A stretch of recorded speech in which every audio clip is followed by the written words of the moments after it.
The Big 12 reaction show for Saturday, February the 3rd on the Sports Gambling Podcast is brought to you by Hall of Fame Bets, the sports betting research platform for parlays, props, game lines.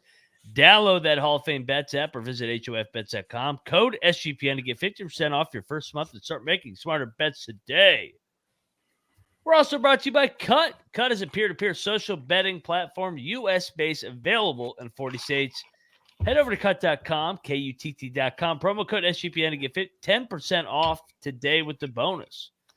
And we're brought to you by the Sports Gambling Podcast Patreon. The guys just dropped their bonus behind-the-scenes episode on Sean stacking the money green, winning $200,000 plus this week's pick and prize over, it's Super Bowl week. So $250 Super Bowl square. Head over to sportsgamblingpodcast.com/Patreon to join today.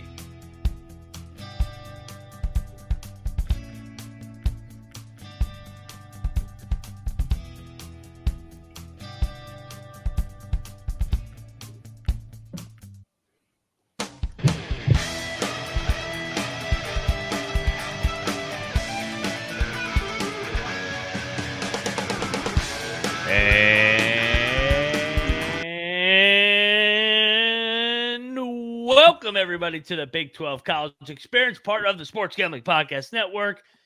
Well, it's not Saturday anymore. It's Sunday, February the 4th on the East Coast. About a little bit after midnight, 12:24 a.m. Eastern.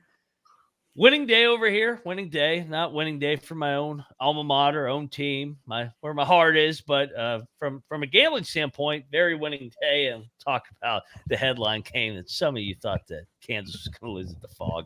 But anyway, if you're wondering who you're listening to, I am Moneyline Mac, a.k.a. the former video coordinator for Bob Huggins and Frank Martin.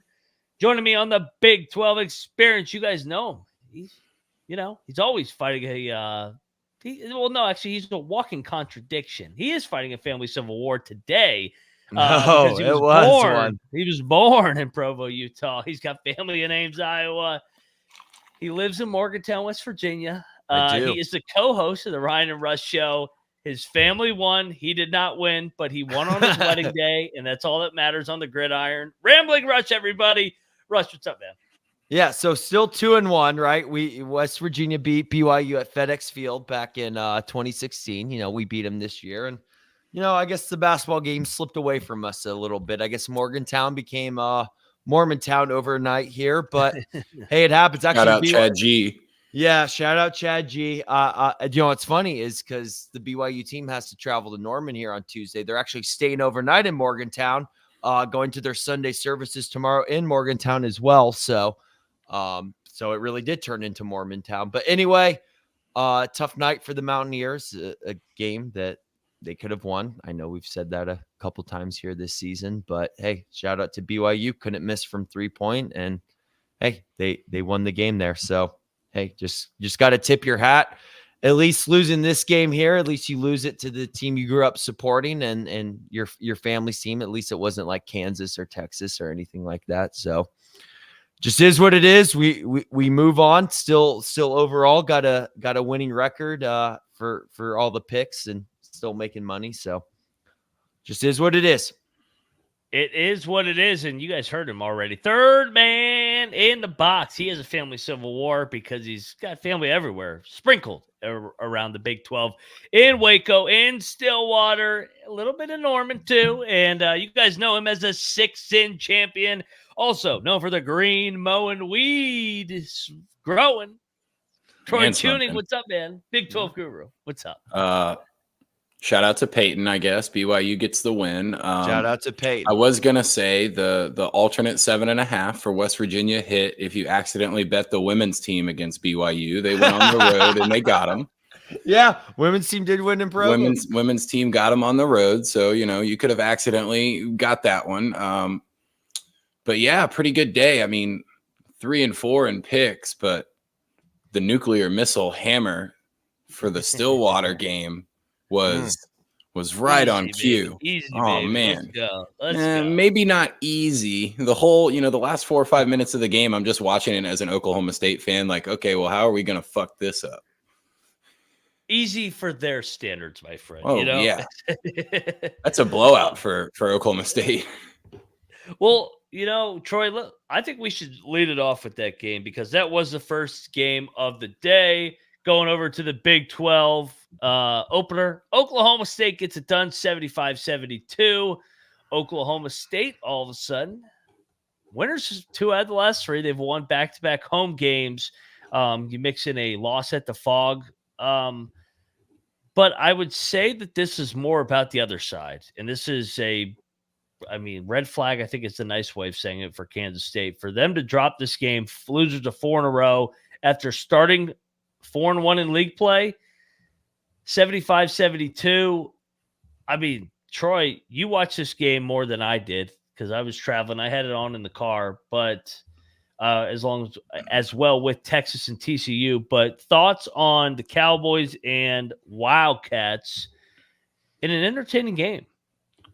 I was very surprised between the guard play of Oklahoma State and then kind of the lack of intensity the whole game for Kansas State. They didn't even really look like they wanted to be there. I know it's only a 3-point game here, and they did fight a little bit at the end, but I'm watching that game the whole time thinking, Mac might be onto something with this. The Tang tenure could be coming to an abrupt end out of nowhere. They just didn't really look interested in the game. And luckily the guards for Oklahoma State made their free throws, or else this one could have been an overtime Oklahoma State poke choke, let it slip away.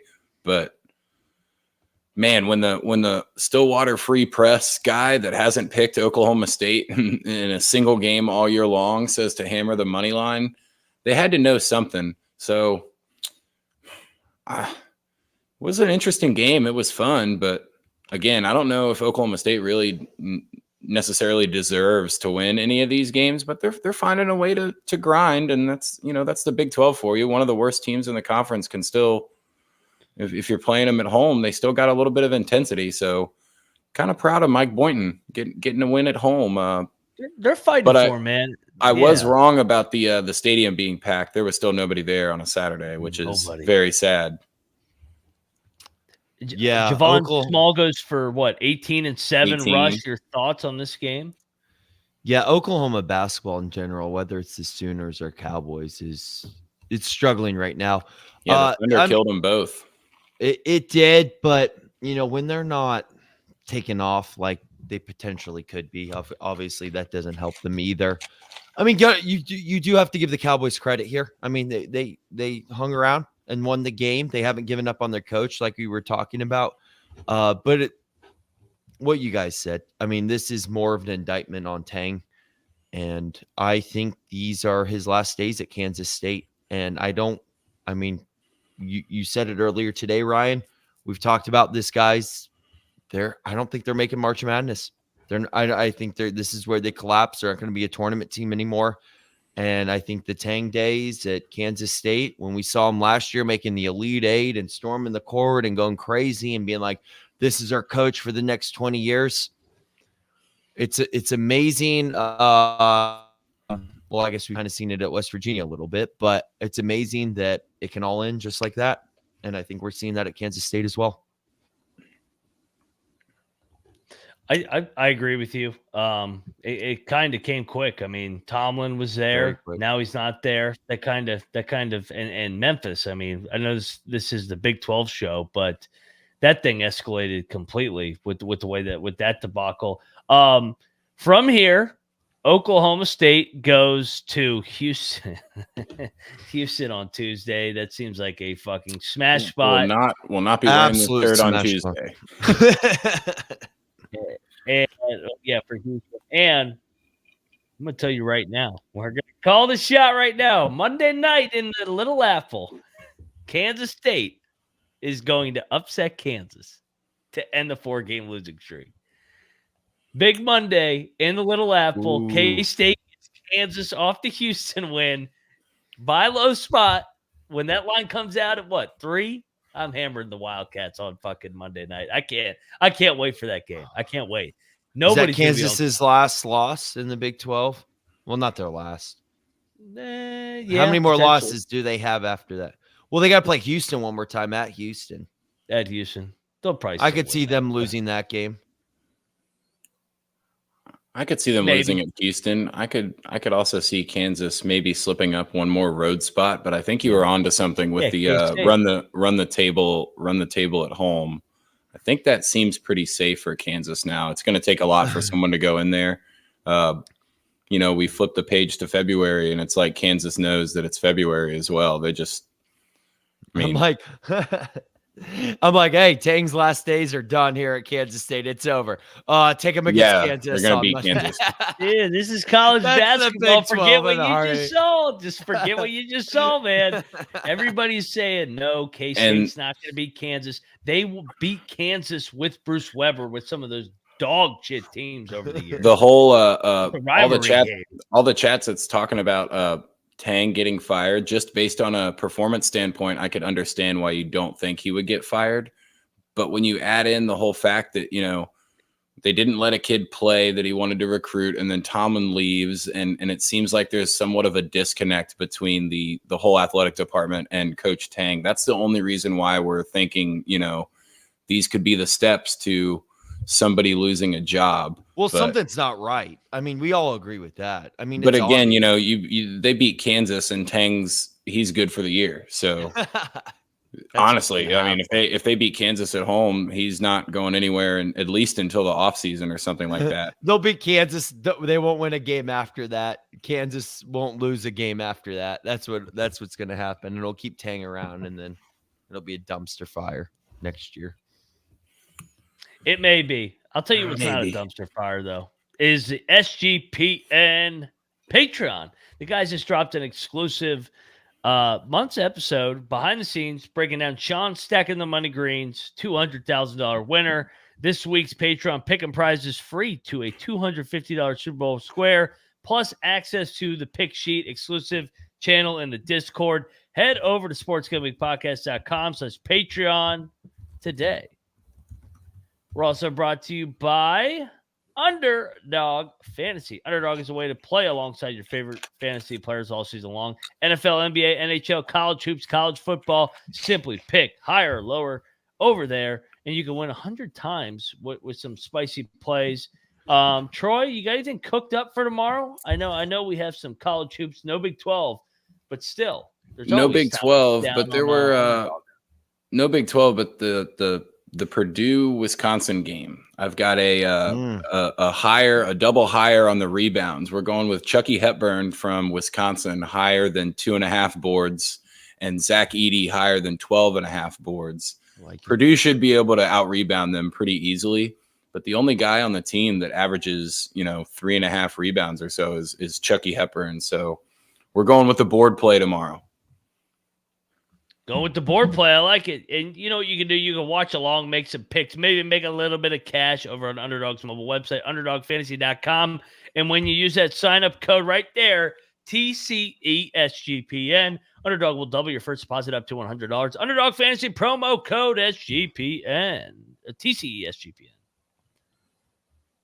All right, we're back on the Big 12 College Experience, recapping the action today. Next up on the dock, great call by us, man. And it's an even better call by us because we hate this fucking school. Texas goes into Fort Worth. This is a sell high spot. I mean, everybody was blowing TCU all week. They're good, but man, they're not 4 in a row, 5 in a row, ripping off games in a row good. And one thing about Texas, they're going to get up when they're in the underdog role and everybody's counting them out. Now, when they're laying points, when they're laying 7 to 10 points against West Virginia, UCF, etc., that's when you want to fade the front runner Longhorns. But this is a great spot for them. Rodney Terry, Max A. Smith, Tyrese Hunter. Guys, this is a 10-bid league, maybe 11. And what I mean, UCF throwing their name in there. Maybe 11. This is a 10-bid league now. This is a 10-bid league with Texas. Definitely 10, I think. This was a pretty good handicap here. The rubber floor and TCU causes a lot of issues, but a dude like Max Asmus that played in the Summit League on probably some of the lower quality basketball floors compared to the Power 5 arenas. That's not bothering him. And, you know, between him and Dylan Dessou, they have guys at the low level and out wide that you can really count on to hit shots down the stretch. And in any kind of a close game, Max Asmus is scary. Today, he wasn't Asmus. He was a little bit better than Ass. I know Dylan didn't go off for the 20 and 10 that I thought he would, but I think he was 15 and 7 or 15 and 5 or something like that. That the dunk, yeah, Elliot's talking about Dylan Dessou's dunk. That just ended any hopes for TCU, just destroying them. I outlined this one to 7.5 in Texas's favor as a dog. So that's what they were 5.5 when we picked them. So we got 13 opposite points the other way, and just an easy cover on the alt line. Yeah, you don't really see me picking Texas that often, even less than Mac. And I've ate shit on it a few times, not picking them. I wasn't going to eat shit this time. The little frogs got nothing. I mean, when you look at the hand logo, the frogs, the Longhorn logo is just pops off a little bit more. But shout out to a dog, man. I was going to say shout out to TCU for making the Horns Down shirt. It's a very valiant effort. Agreed. Especially with all the kids right behind the Texas bench wearing them. Oh man. But I wonder if that was a little bit of motivation for Rodney Terry. This was the easiest pick of the night. This was my lock. No, it's not the easiest play. We'll get to the easiest play. Okay. Yeah. It was fair enough. It was a good call. It was a good call by us. Okay. It was my lock. So let me be fair about that. For me, it was the easiest play in terms of the 5.5 points. Let me say that, because I know what you're saying with the Kansas, Houston. You do have a point there, but that was 1.5 points. There was a chance that could have been a game, right? With Houston and Kansas. I know we'll get to there. The second half was a legit thing, but it started off slow, being at the Fog. We'll talk about that later. But TCU is not winning 4 in a row. To win 4 in a row in this league, especially with one of those games being a 3 overtime games, it's just not going to happen. It's hard. And you're going to give Texas in a desperate spot 5.5 points. Like, come on. This is as easy as it gets. TCU has the bye week coming up, as does West Virginia. Thank goodness. And we'll play, I think it's Iowa State this coming Saturday. So we'll see what happens there. Obviously, we'll talk about that next Friday, but Texas was winning this game from the start. I know TCU jumped out on them, but they quickly closed that gap there, and they figured it out the rest of the way. This was an easy pick for Texas. They go in streaks. They'll usually win 2, lose 2, win 2, lose 2. So you follow that matrix there, that's what's going to happen. Probably should have locked the team that I took the alternate 7.5 line on as a 5.5 point dog. Just maybe I am a little not right in the head. From here, Texas, like we said, has freaking worked their way into this. Back into the NCAA tournament mix, 15 and 7. They got some resume wins: TCU, Oklahoma, Baylor. They go to Iowa State, like Rush talked, they get Iowa State at home. TCU has the bye week, Iowa State on deck, so they both have Iowa State next. Next up,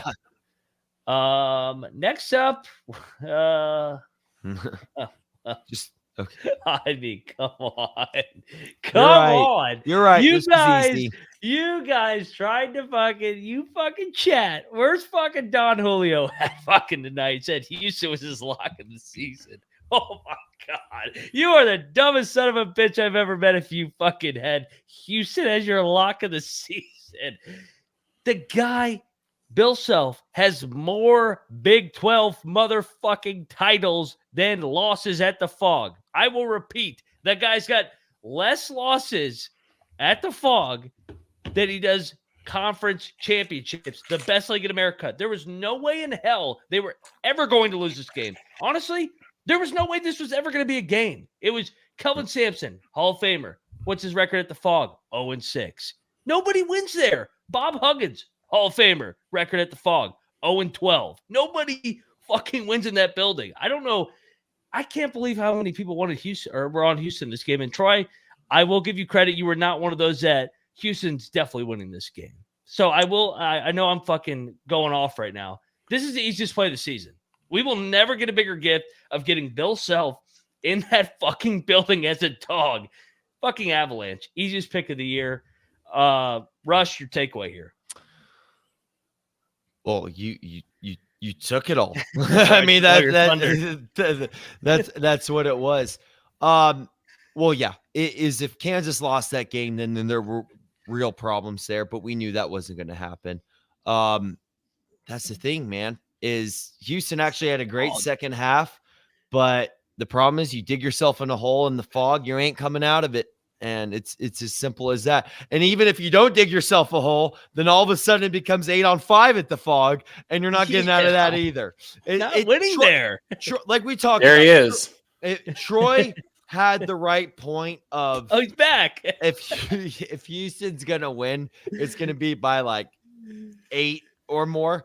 But that clearly didn't happen, and it just, yeah. I mean, you took all the words out of my mouth, Ryan. It's just as simple as that. Kansas doesn't lose this game. Never. Well, I tried to say, everyone, Kansas was beating Iowa State losing to Iowa State last week, and this is where Kansas takes off. Yeah, maybe, we may have Kansas State now coming up this week, but that will be their probably second to last loss. I'm going to say that. Kansas has 2 more losses in them. It's probably Kansas State and then maybe at Houston, and then they'll take off in the Big 12 tourney. Go back and read the comments, is what he said. Julio's here. Oh, fear to you, Julio. We missed you last night. We were only live for about fucking 6 hours. We gave you a whole work window to fucking hop on last night. Julio. There we go. I'll get you another beer today, man. You're gonna need one after going 0-5. Troy, what's your thoughts on this, man? I'm not. I mean, Houston kind of came out of the gates a little slow, which probably should have expected that a little bit in the fog. But if Adams is Adams is probably the most athletic guy on the floor in any game that Kansas is going to play for the rest of the year. And if people are going to try to double team Hunter Dickinson and let him pass out of it and just let baseline cuts occur over and over again. See, I don't know if I can even be talked into taking Kansas State against Kansas. I think now that it's February and, again, probably not right in the head, because the system is when it's February, you hammer Kansas in every single game and you're going to go, 16-1 or 16-2 from that point out. And my dumbass saw that it was February, maybe trusted my Sooner Kelvin Sampson a little bit too much. But man, he is a fucking hilarious coach when they were showing him at the practice and whatnot. And he starts wiping his eyes and he's like, oh my God, I must be seeing things. I just saw our 2 guards do something right. I love Kelvin Sampson. He is fantastic. They're going to fucking kill Oklahoma State. Oh my God. They're asking in the chat right now, what's Kansas going to be laying on Monday night? I say 3.5. I don't know, but I'm laying it. I'm not going to get Kansas State bullshit. No. Oh, K-State money line. Kansas fans. Let's do it. They're drinking that Kool-Aid. Come on, you got to come back. You got to take. He's up playing an orange team. I know. Troy. That's the I forgot to do the prop for the Oklahoma State game, but you remember I busted this out and tried to tell you that Tang against Orange. You know what happens when you bet Oklahoma State against Tang? Free money just waiting for you. Hey, Tang's green there, right? I was gonna save it for the main show later, and I'll probably do it all over again. So fuck you guys if you have to watch twice. Hey, but Tang's in the green. You're right. You called it. I was wrong. So after all the commotion, we're 9 games through. We're halfway point, guys. I'm looking at the Big 12 standings right now. Sitting up top. Let's keep pushing off talking about West Virginia. Keep asking us, Ryan. Let's keep pushing that off. Here's the bottom line. Sitting at the top of the Big 12 standings, who's in first? Kansas. 6-3, tied with Houston. They have the tiebreaker. 3.5 weeks ago, we told you the value was still just hammer Kansas to win the conference. They're going to win the league. I don't know how they're going to do it. Said it. Do it after the Iowa State game. Yes. Or, yeah, I mean, you can do it after K-State when they lose, and that'll be their last. Or that, too. Yeah. That's I tried to tell everyone. I'm looking forward to the rematch, though, when Houston plays Kansas here on what? What's the date on that? February. I thought that was the last game of this season. It is. You're right. That's why. I was looking Not at Trizzy. This is just how they distribute the tang when you need I'll tell 148 you servings. You know who wins that game? Houston. Kansas going to win that game. I'll tell you right now what happens. Kansas is going to lose to Kansas State. I agree with you, Ryan, there. And they're going to lose to Houston the last game before the last game of the regular season Big 12. It's going to be that humble game, and then they're going to win the Big 12 tournament. Well, it depends if it's for all the marbles. If it's for all the marbles, I'm taking Kansas. But it's the regular season. It's not for all of them. Oh, you mean the regular season? Yeah, no. I mean, it's going to be perfect. Houston's going to win that game, and my future on Houston and Kansas, they're going to finish tied for the league lead, and both of them are going to hit. If they are tied or Kansas, and both bets are canceled. Both bets just refunded. If Kansas is one game up, then I will take Houston. But if they are tied or Kansas is one game back, Kansas will win the game outright. I don't give a fuck what the fucking spread is. This shit always fucking happens. Rock Chalk Jayhawk, great win, guys. I hate Kansas. I hated playing against Kansas, but you have to tip your cap, man. You have to call us fucking spade a spade. That culture, that tradition, I know there's fucking tweets going out today that the regular season doesn't mean anything. You can go fuck yourself. That's the dumbest take I've ever heard in my life. If you were bored watching this game at the Fog today, you need to get drug tested. But Eric, back-to-back, 6-3, Houston, Kansas at the top of the Big 12. This league is fucking phenomenal. The fact that we have two potential Final Four candidates that are 6-3 in league play tells you everything you need to know about the strength of this league. I'll tell you what else has got a good strength, and that is cut. And I've been trying to freaking bait people into battling me over a cut to bet on the Houston Cougars all week. Peer-to-peer social betting platform that's U.S.-based in 40 states. Cut also allows you to list almost any other kind of bet. Perfect getting down on the action with Super Bowl fun prop bets. Cut is peer-to-peer social betting platform that's U.S.-based and available in 40 states. Head over to cut.com. That's KUTT.com. Promo code SGPN to get 10% off your bonus today. We're also brought to you by Hall of Fame Bets. Win bigger by betting smart. The NFL season with Hall of Fame Bets, a sports betting platform for parlays, props, and game lines. Stop betting in the dark and join over 30,000 users researching with Hall of Fame Bets to craft a more intelligent, data-driven parlay. Download that Hall of Fame Bets app or visit HOFBets.com. Code SGPN to get 50% off your first month and start researching and winning with Hall of Fame Bets today. All righty. Yeah, Mac was up there on cut trying to give people plus 1,200 on the Houston money line, and no one would take it. Nobody would take it. Nobody would take it because they knew. I'll tell you one I fucking nailed. Troy, did you come on this one with me, or did you take the Sooners? No, I said that UCF was the better team, and they were easily going to win this game, and that's why I'm Costanzaing myself and taking Oklahoma like a fucking idiot. Luckily, it was a very, very small unit play. I mean, hard to bet on Porter Moser, to be honest. I agree. So I just said 10 bid league. You better watch out for them shiny fucking Knights. We might have an 11th team fucking emerging all of a sudden here. K-State's dropping out. K-State and then Oklahoma State and our guys, unfortunately, are not going to make the tournament. But, dude, don't sleep on the Knights. What do you mean? We're winning the Big 12 tournament. Well, that's a gift. Yeah, the auto bid. West Virginia could get the auto bid. We're not that large. We're saving it for March. But yeah, dude, great win. Dude, UCF is fucking feisty at the bounce house. Wins over Kansas, West Virginia, now Oklahoma. Should have beat Baylor earlier in the week.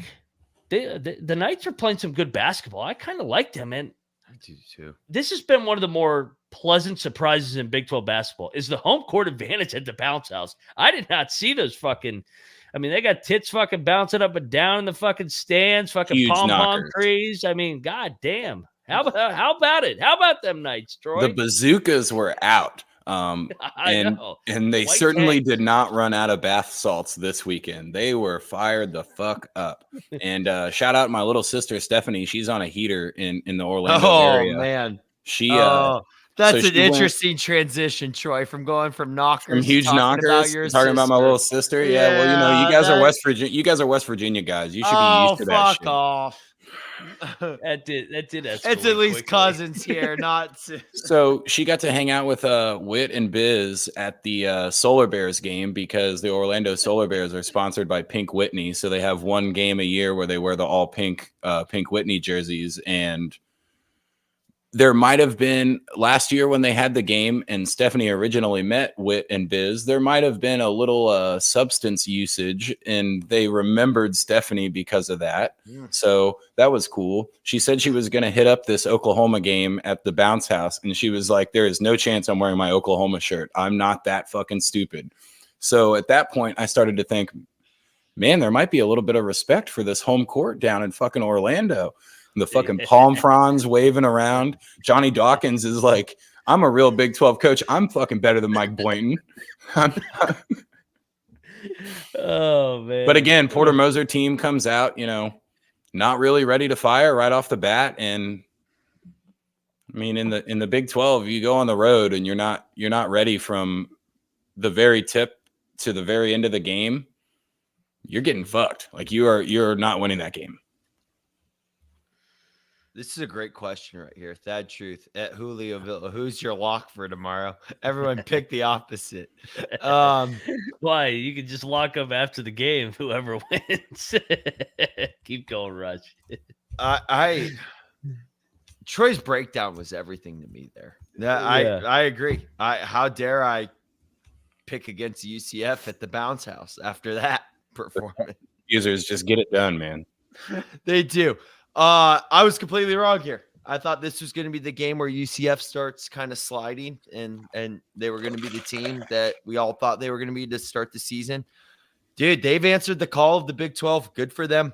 And maybe this is when Porter Moser and OU start looking forward to the SEC. But regardless, UCF wins. Good for them. They might be the 11th team. The 11th team in the Big 12, and they probably play that 11th team playing in March Madness. So we'll see what happens, but they're on track.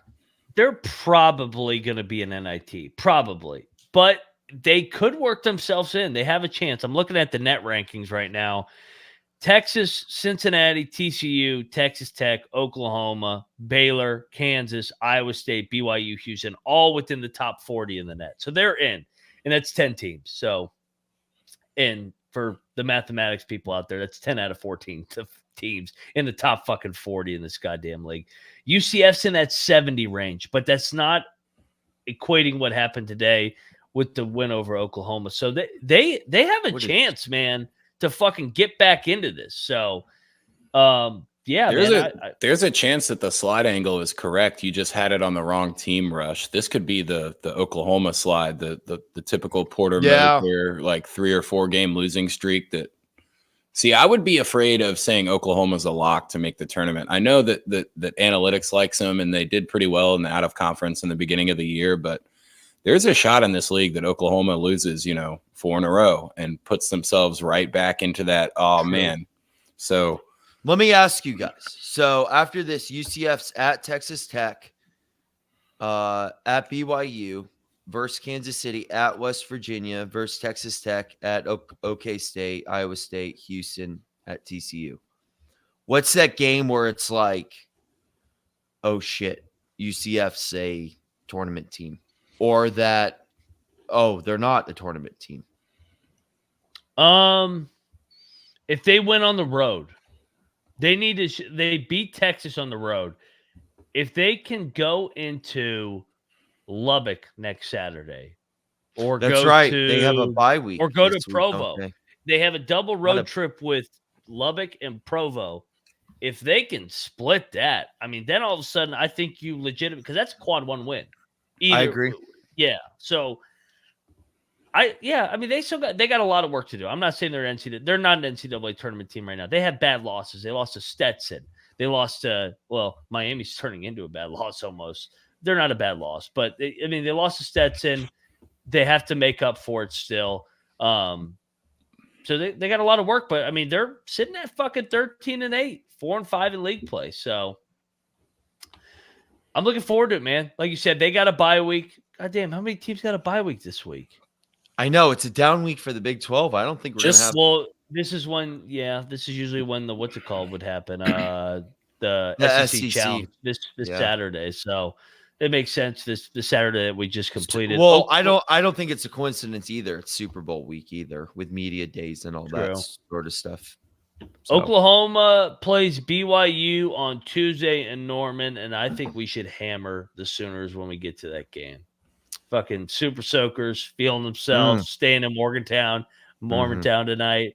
Yeah, is there a chance after that win in Morgantown and the fact that they're staying there? Is it because I know, like I said, going to church here tomorrow? Well, like I said before, you're like if you're a Mormon, you're allowed a thrust, but no thrusts. You can't go plural. But you're not allowed any thrusts. Is there a chance? I mean, no couches burning in Morgantown tonight. Is there a chance that maybe we get some BYU multiple thrusts as a celebration tonight?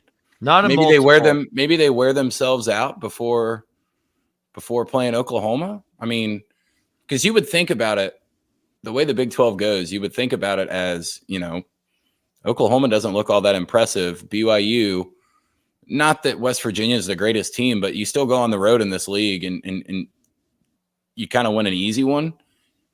You would think that BYU should beat Oklahoma even in Norman. Ryan, you might as well flash the game across the screen now. I'm trying to talk you guys into it. You eventually gotta bring it up. Next up. I was gonna go either that or Cincy. No, we got to go this. Right, Troy, let me ponder that while Ryan introduces the games. As someone that's been on both sides of the teams here, let me think about that a little bit. Yeah, that's what it is. They're doing anal tonight. Mormons are hitting the anal tonight. I don't know if they are either. It's just a hole. It's not that big of a deal.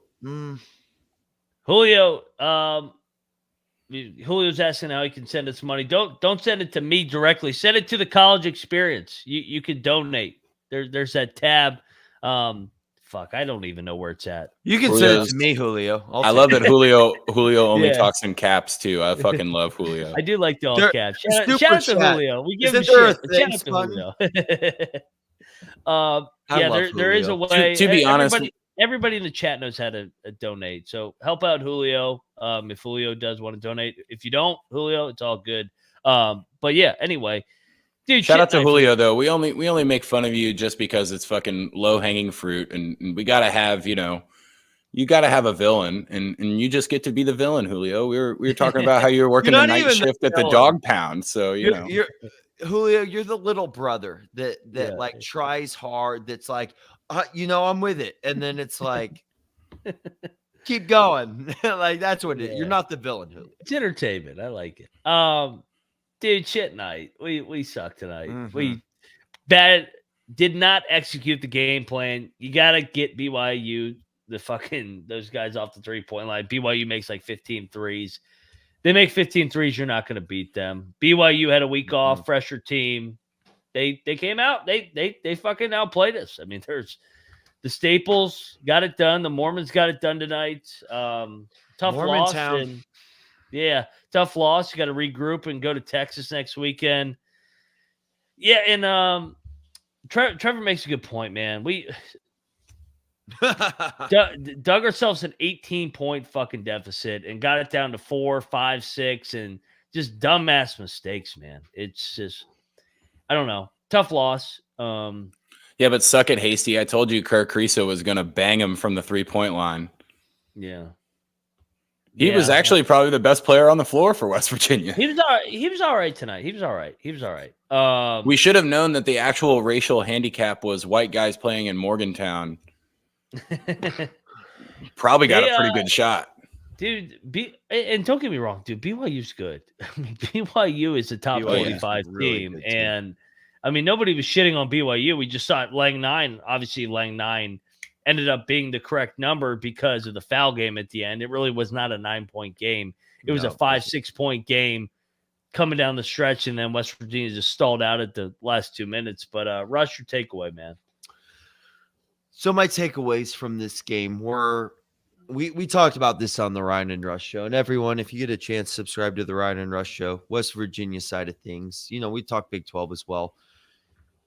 The one thing we really talked about on that show when we were previewing this game was you cannot get lackadaisical in the sense where all of a sudden you come out of a timeout, you come out of whatever, and BYU just hits a couple threes. And then all of a sudden you're like, oh, this game was tied or it was a 2-point game. Now we're down 9, right?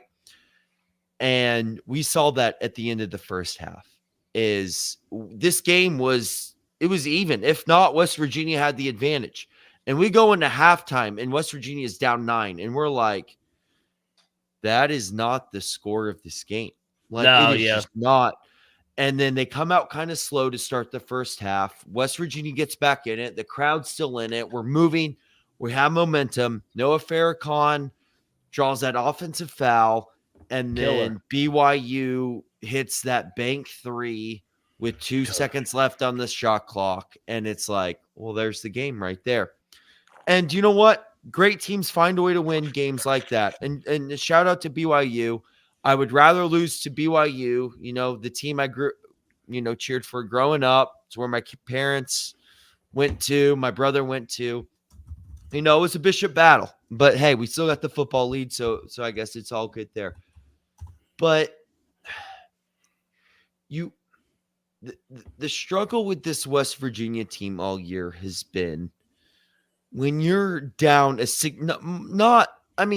Cincinnati game, yeah, they were down 10, 6 minutes left, but that even didn't really feel like a real 10 there.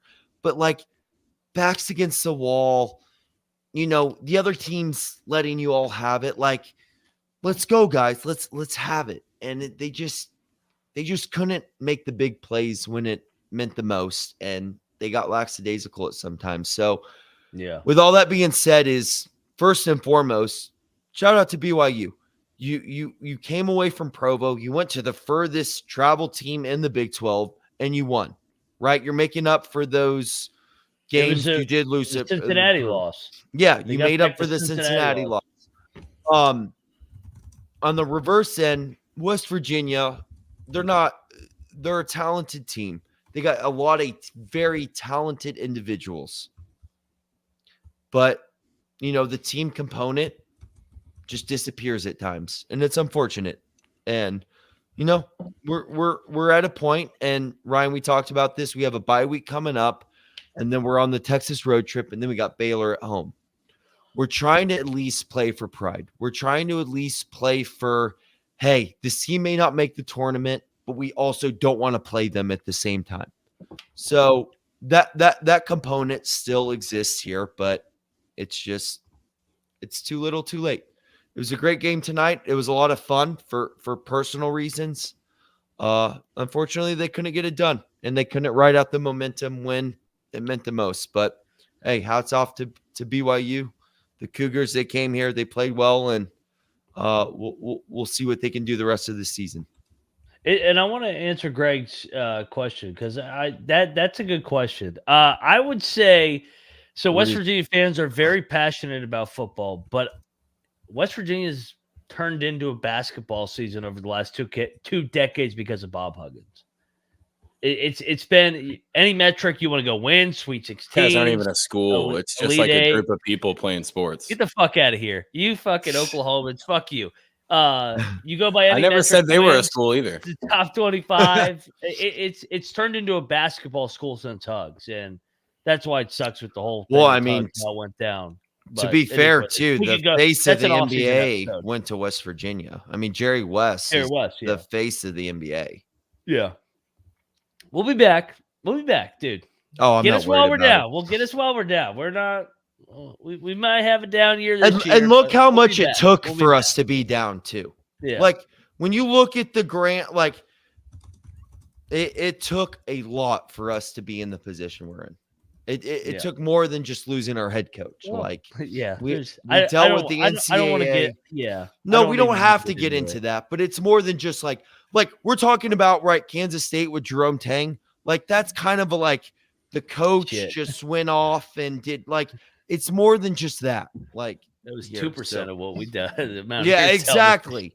And we're still here fighting. So yeah, it is what it is, man. We've been fighting as a dog. We finally don't come through as a moneyline dog for all the gamblers out there. Sorry. I thought we were going to get 4 in a row outright as a dog. I did too. Don't worry. We'll be back. We'll be back at home.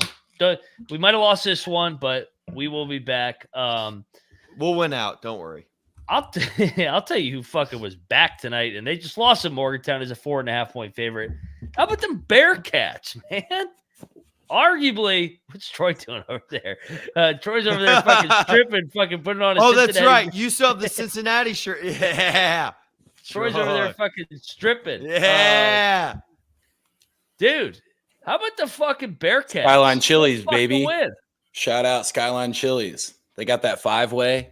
Oh, man. Dude, this I was love a nice this one Bearcat too. team. I mean, I love this nice Bearcat. The read on the Cincinnati Bearcats is the opposite of West Virginia. You only bet them when they're on the road. You don't expect them to defend home court, but when they go on the road, they kick ass. Yeah. It's crazy. They've covered like 4 in a row on the road. It's nuts. Well, outside of one. Well, Cincinnati. One. Where that's the system versus system. You never know. They're a great road dog. They're a great road dog. They've covered every road dog spot. What? Kansas, Baylor, BYU outright, Texas Tech outright. Dude, they're a great addition to the Big 12. And you know what, man? They're not as talented as the Hugs teams at Cincinnati, but they got that fucking dog in them. I love watching this team play. They can't fucking throw it in the ocean. They fucking shoot like fucking us three, but I'll tell you what, those fucking bigs, they go get that ball off the glass, and they fucking guard their fucking dicks off. So I like this Bearcats team. And like we said, that game really translates on the road. Like you're not depending on the depth perception of your same home court that you're used to shooting threes at. You just, rock fight the shit out of everyone. Yeah.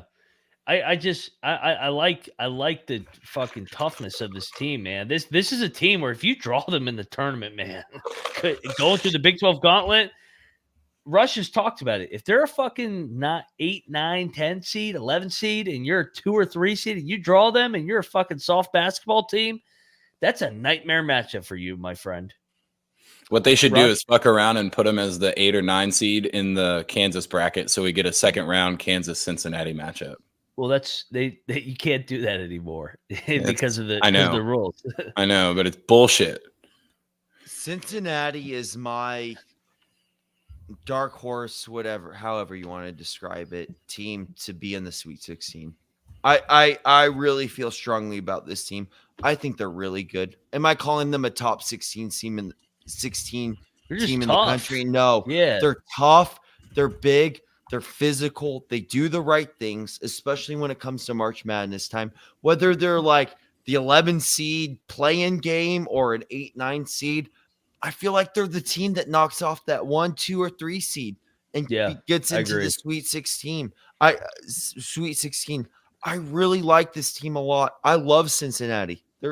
I love Texas Tech. I do too. Watching this game, it was carbon copies of one another. It was physical on physical. If you had a thong, you were not going to fucking get anything done in this fucking game. This was a man's game. These were two physical ass teams. This was a great basketball game. So I know this was buried on a 150 game slate.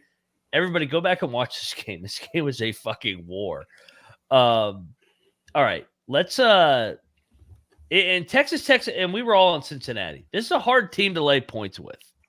Texas Tech. You take the dog with Cincinnati, like we talked about. This was always going to be a 1-possession game. All right, let's get to the game everybody's wanting to talk about because fucking Baylor got fucking screwed. Calipari's UMass game.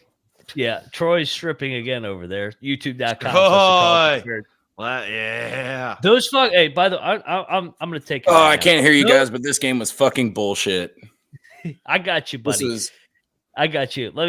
Those fucking referees should be fucking suspended and sent to the fucking SWAC and MEAC. They should not fucking officiate again. That was a fucking joke what happened tonight. But for them to throw him out because he was this far above the fucking coach's box. Have you seen Shaka Smart, coach? He's fucking playing defense at the fucking foul line, fucking humping the defenders. I mean, what the fuck are we doing? I hate when these goddamn officials got to make the fucking game about their goddamn self. I am so sick and tired of this shit. These fucking referees get paid way too fucking much and got way too big a fucking ego, and they fuck games up like this. This is a great game, but it got fucked up because of these egos of these jackass officials. Troy, you're a Baylor fan. Take it away, my friend. Scott Drew doesn't even curse. Like, Scott Drew was one step outside of the coach's box with his foot like barely over the line when the ball's on the other side of the floor. Oh, man. These referees. So first of all, they probably ruined a classic game just by how many whistles were being blown. And, you know, Iowa State was shooting 1-1 with 13-18 left in the second half. That just ruins any kind of pace in the game. I don't know about, like Greg said, the 20-0 run. I think you could probably handicap 12 points to the referees. Honestly, the reason why I put the shirt on, even though they didn't cover the 2.5, because I can't hit a fucking free throw. They hung on and won the game. I was expecting them to, you know, kind of collapse after Scott Drew gets thrown out and not really, you know, having any kind of momentum as soon as it gets stopped. But that's a pretty tough win for them to have all that go against them and only get this. I mean, I outlined this one to 7.5. I feel like that was a really good bet. I feel like Baylor, in my mind, they won this game by 12 to 14 points. And just like the Arthur meme of the little girl that's like, that sign can't stop me because I can't read. I'm just not going to look at the box score. I'm going to pretend like Baylor won this game by 12 points. I'm going to deposit the amount of money that I would have won on the alt line into my account so I can look at that number and be like, yeah, I won that bet. You were on the right side, dude. I mean, we all this was bullshit. And this isn't even about losing the bet. This is about ruining the game. The game was completely ruined. Hey, Ryan, let me ask you a question. You remember when Bill Self was at half court against West Virginia? Oh, dude, he was on the court. He was at the logo. He was at half court. That's what I said. He was at half court. Oh my God! And they're gonna toss him for that, dude. I'm telling you, man. These officials, man, they just want their fucking wife, their fucking friend's wife, all the fucking friends back home to see their fucking jackasses on TV, man. They get paid way too much to do as bad a fucking job as they fucking do. That's a fucking horseshit job, and they should be suspended. And honestly, they should give their fucking check back tonight because that's a fucking joke what they did tonight in Waco. And I did tweet it out. If you follow me on Twitter, I tweeted out the Big 12 athletics. You can email or send in complaints about the Big 12 athletics. Everybody in the chat, go flood the living shit out of that just for shits and giggles. Let's see if we can get the website shut down. And shout out to Trisley. Refs are terrorists. Refs are terrorist shirts are available on the SGPN merch store. Maybe we should, send 400 or 500 of them to Waco. And the Juice makes a good point. Or what is it? BK Takeover. Sorry.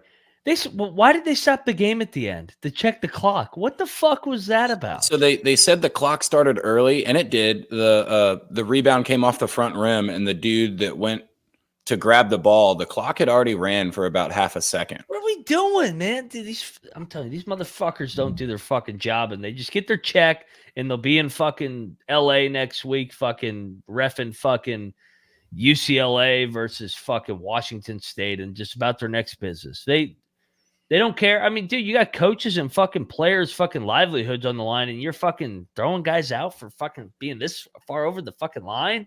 You got coaches that are running on the court. Bill Self. Shaka Smart's guarding guys in the corner. He's literally guarding guys every single game. He really is. Dan Hurley is literally They were showing jackass on the side. They were showing the replay of what Scott Drew got called for his technical, and when the camera panned back, fucking TJ Otzelberger was 4 or 5 steps out onto the floor. It was crazy. It's joke. Nuts. And you can tell that referee sucks dick too, because he's got the like frat boy comb over with his fucking Just for Men jet black hair. That guy can suck my dick. And I'm definitely, Jerry, you're wrong. I'm depositing that money into my account and pretending I won the bet. That is how it works. People are probably saying I'm fucking over the top. I don't give a fuck, probably. But the other corporate shows will just be like, oh, they missed a call, blah, blah, blah. Life goes on. No, life does not go on. That's unacceptable what happened tonight. And when it happens in the coaching profession and in the playing profession, you get fired. Those fucking guys should be fucking demoted and fucking docked pay or give their fucking salary back tonight, because that's a fucking joke. They didn't do their job that they were assigned to do. Rush, final thoughts on this game before we give out our round of beers for it. I don't think the officials will get a round of beer here. Well, number one, I'm feeling a little good from tonight. I drank everything that BYU should have drank. You know, the away fans, when they come here, they kind of help the drinking economy in Morgantown. The BYU fans didn't do that, and is my obligation. I felt it was my job to drink what BYU should have drank here. So I did not get the round of beer graphics ready to go. So we'll just have to stay it over the air. Yo, Chad G, get on this. Chad G, put this graphic together. Let's see what the AI fucking force it of our game ball, Chad G needs round to of do beers. this. Who we buying a beer for, Chad G? Here we go. Part 2 is, I don't know if I should say this, especially on a gambling show. But say it. Do you know what? I'm going to say it.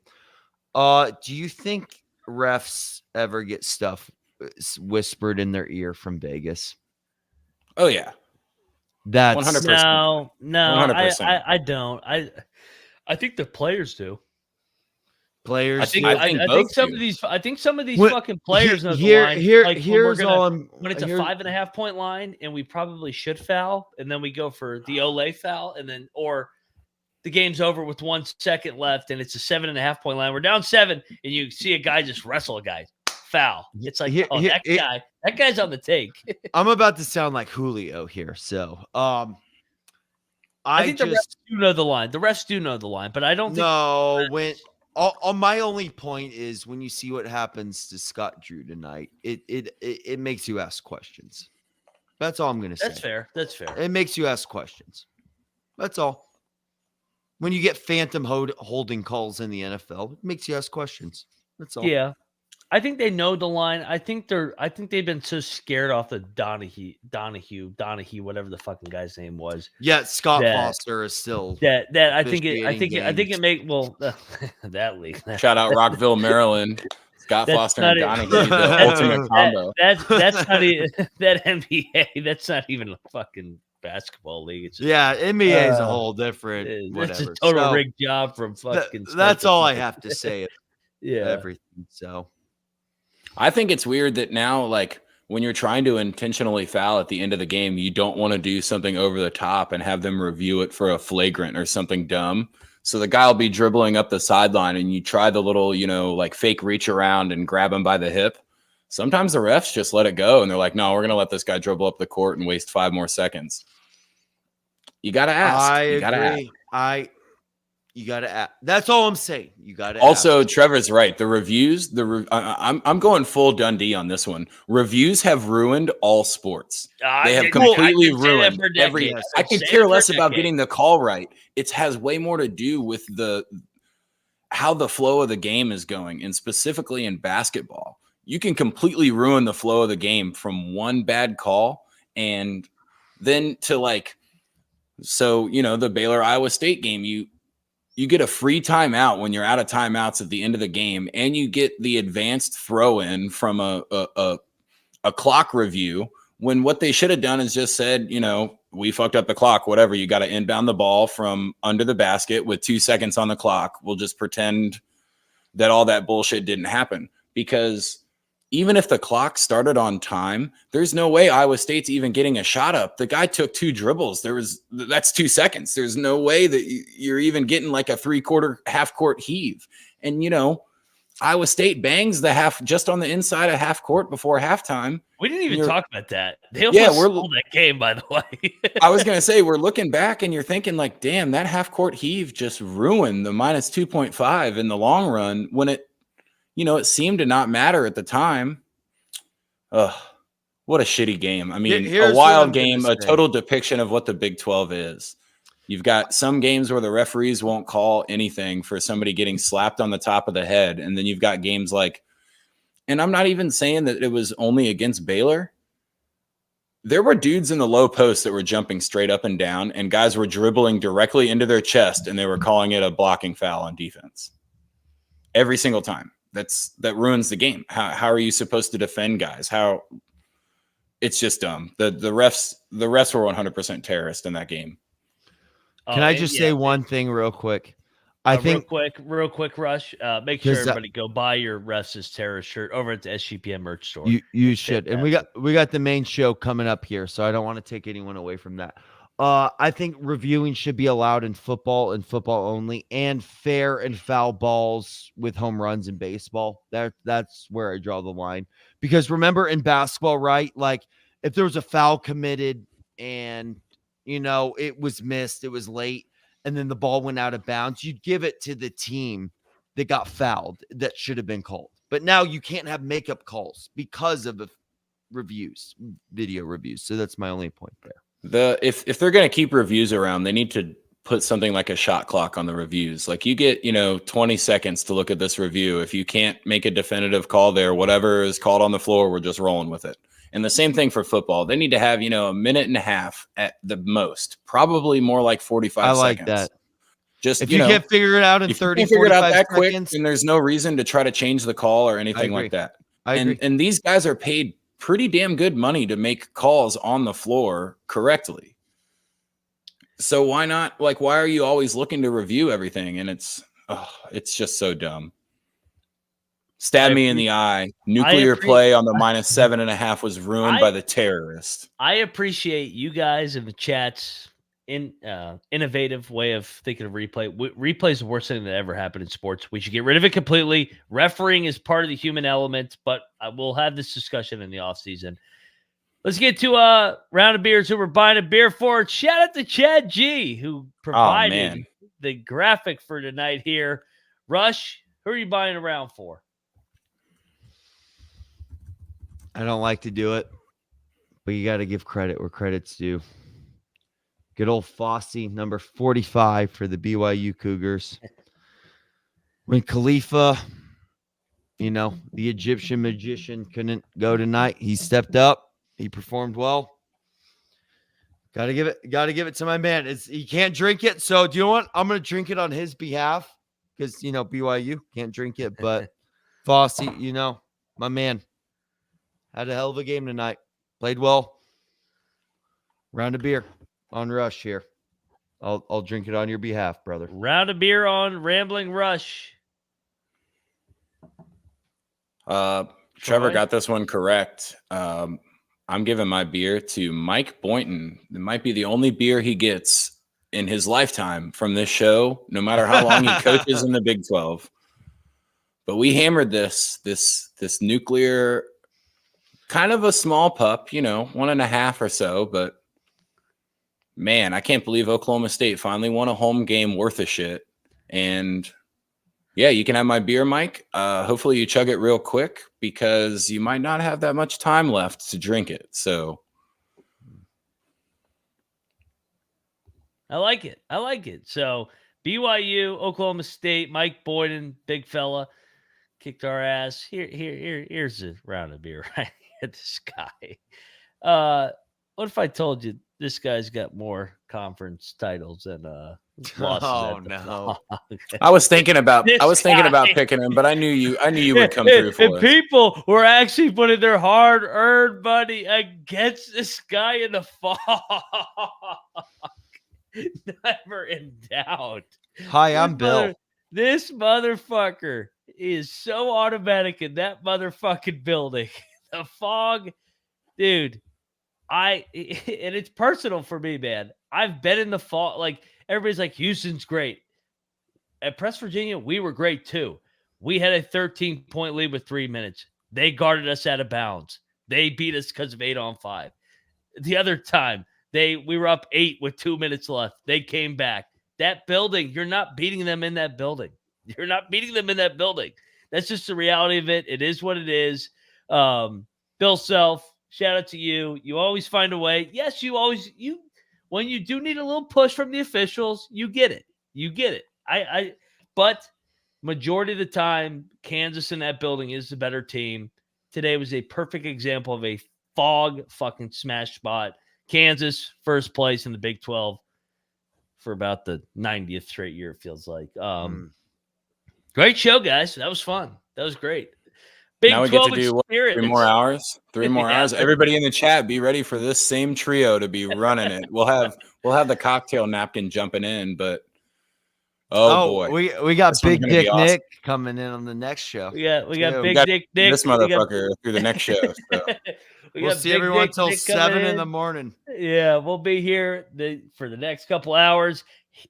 Troy is at Troy Chewning, a.k.a. the 6-in champ, a.k.a. the Big 12 guru. Rambling Rush is at, Rambling Rush. And you guys can follow him also, myself, at the Ryan and Rush Show. I'm at Moneyline_Mac.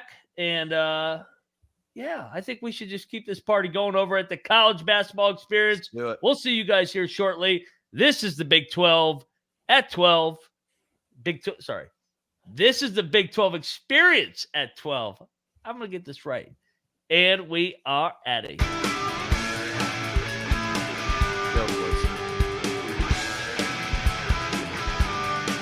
Shout out Julio. I'm buying you the extra beer. He's going to need it. Keeps losing.